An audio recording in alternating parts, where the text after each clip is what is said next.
प्रथमतः मी सर्व बहुजन नायकांना अभिवादन करतो आणि आज आमच्या या नेरळमध्ये 23 तारखेला कडकडीत बंद आहे। तुम्ही बघत असाल पूर्ण पूर्व असेल, पश्चिम असेल आणि पूर्ण आजूबाजूचा परिसर असेल, पूर्ण कडकडीत बंद आहे। त्याची महत्त्वाची कारणे म्हणजे 4 महत्त्वाची कारणे आहेत। परभणीमध्ये आमच्या जो अमानुषपणे आमच्या माणसाला मारहाण करण्यात आली, त्या सूर्यवंशीला त्या पोलीस कस्टडीत मारून नंतर न्यायालयीन कोठडीत नेलं, त्याचा तिथं मृत्यू झाला। तिथं आमचा तो माणूस मेला, त्याच्यानंतर दुसरा माणूस आमचा हार्ट अटॅकने मेला।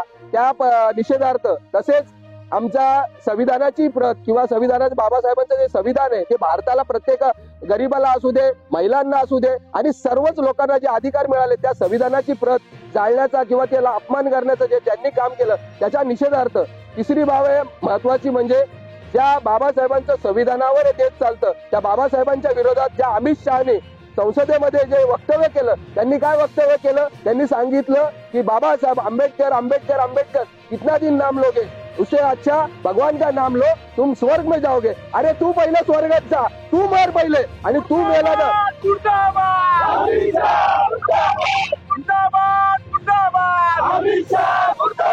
म्हणून सगळ्यांना सांगण्यात येते पहिले तू स्वर्गात जा, तू लवकर मर आणि देवांचं नाव घे। आम्हाला देवाची आणि बाबासाहेबांची काय तुलना करायची नाहीये, पण ज्या संविधानामुळे आम्हाला स्वर्ग मिळालं या पृथ्वी तलावर त्या संविधानाच्या विरोधात जर कोण बोलत असेल, त्या बाबासाहेबांच्या विरोधात जर कोण बोलत असेल, आम्ही त्याच्या निषेधार्थ सगळा भारत बंद करू किंवा देशामधील प्रत्येक गोष्ट बंद करू, कारण की आमचा जीव आणि प्राण आणि श्वास त्या बाबासाहेब आंबेडकरांमुळे आणि संविधानामुळे।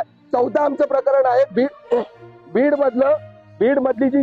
मधला जो आमचा सरपंच होता, त्या सरपंचाचं नाव संतोष देशमुख, मराठा समाजाचा जो माणूस होता, त्याला ते अपहरण करून मारण्यात आलं, त्याच्या निषेधार्थ सुद्धा आम्ही आज बंद केलेलं आहे। अशा 4 महत्वाच्या बाबी आहेत। आज तुम्ही देशामध्ये बघत असाल मुस्लिम समाज असू द्या, बुद्धिस्ट समाज असू द्या, कोणताही समाज जो अल्पसंख्याक आहे की बहुसंख्याक आहे, या जातीमध्ये तेढ निर्माण काम करण्याचं काम हे RSS आणि बीजेपी करतो। त्या बीजेपी आणि RSSच्या विरोधात आम्ही हे काम करतो आणि आंबेडकरवाद्यांची जरी इथं सत्ता नसेल, पण आंबेडकरवादी कधी कोणाला घाबरले नाही आणि कोणाला घाबरणार सुद्धा नाही। आम्ही रस्त्यावर येऊन लढाई लढू आणि याच्यानंतर जे सरकार असेल किंवा नसेल तरी आमचे आयुष्य आणि आयुष्य बाबासाहेबांच्या हे रस्त्यावर लढण्याची गेले।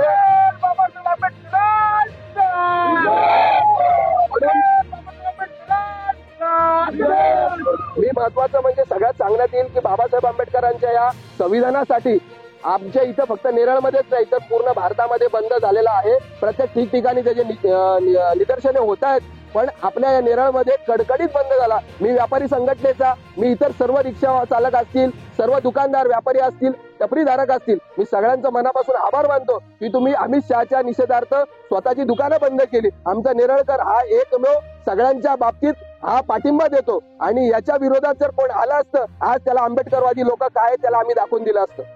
म्हणून आपल्या या कडकडीत बंदला नेरळ सगळ्या संपूर्ण नेरळांनी आणि आम्हाला महत्वाचं म्हणजे महाविकास आघाडीमधील म्हणजे समजा काँग्रेस असेल, शेतकरी कामगार पक्ष असेल, राष्ट्रवादी असेल, शिवसेना असेल, त्यांनी सुद्धा पाठिंबा दिलाय, त्यांचे सुद्धा आम्ही मनापासून आभार मानतो।